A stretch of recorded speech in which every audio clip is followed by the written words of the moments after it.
Hello and welcome. Today I'm talking about intuition. Have you ever wondered how your intuition works and how you can direct it in a way that supports your life, whether it's a theme, relationships, career, health, anything? You can actually direct your intuition to everything and anything. I actually used it when I was in the dating world 10 years ago and tested it out in a variety of different ways. And as a way of making sure I get that feedback, I'd always write down information that I got before I met with the person. So perhaps a detail about how their physical description, their personality. If it was a good date, it was going to be a good date or a bad date, those kinds of things. So here I'm showing my process that I use, the 7 steps to intuition. And so I invite you to start with, if you could grab a journal, a piece of paper and pen, as well as you'll need to use some form of target where you can guarantee that you're going to get back some feedback. So that's why I love pictures, or when friends or family ask me to look at someone or look at something, and I have a guaranteed way of getting some feedback as a way to show, to reflect and evaluate what I got right or what was a little bit off. Or in the case of any language that you're learning, there may be some pieces of information that aren't relevant. But if anything, when you're pooling that, your intuition, that higher consciousness, directing it towards something, it's going to help you, full stop, because the intention there is to get some guidance, get some support, right? So number one, you need to be in an environment that's conducive for you to just slowing down and to just disengage and quiet the mind. Uh, you, I use earphones. I use a quiet location, my office, or even in my meditation chair. I use that as a source, an environment to tap in, tune in. The shower as well is handy, but not always an option. And maybe a park, or sitting in the car, right? So the second step is you want to get into a space of calming the mind, almost like a blank canvas, a a chalkboard, just like at school, something that's kind of blank. You want that open, clear space, clear a way of allowing that information to come in. Think of yourself as the receiver here. And then step 3 is to set an intention. Where are you focusing?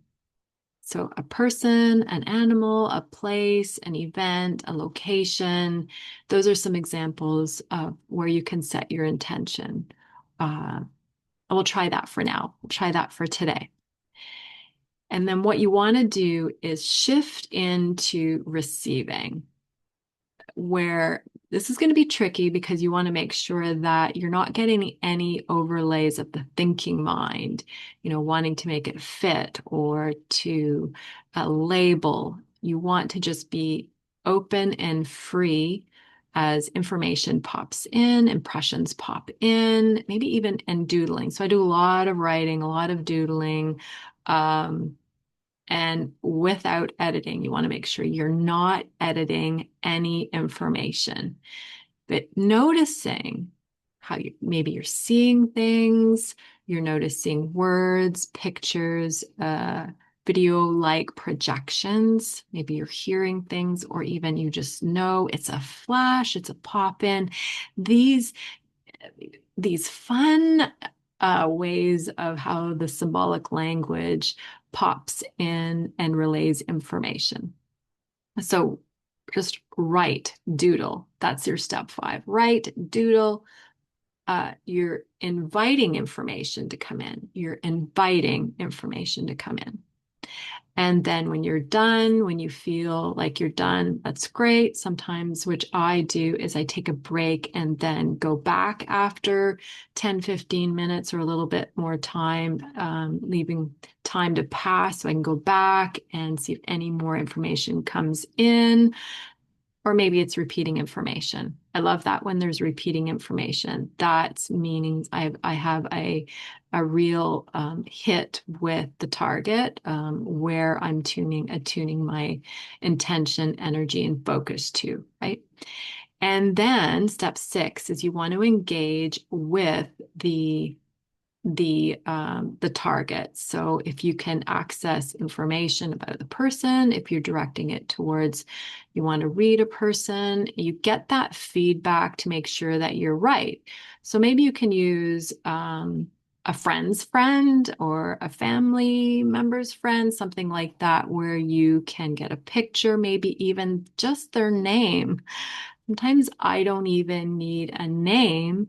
I my attention is going in the direction of I'm meeting with someone and the information will come in. But I'm a little bit further along. I've been doing this for a long time, so I'm aware of what I can do.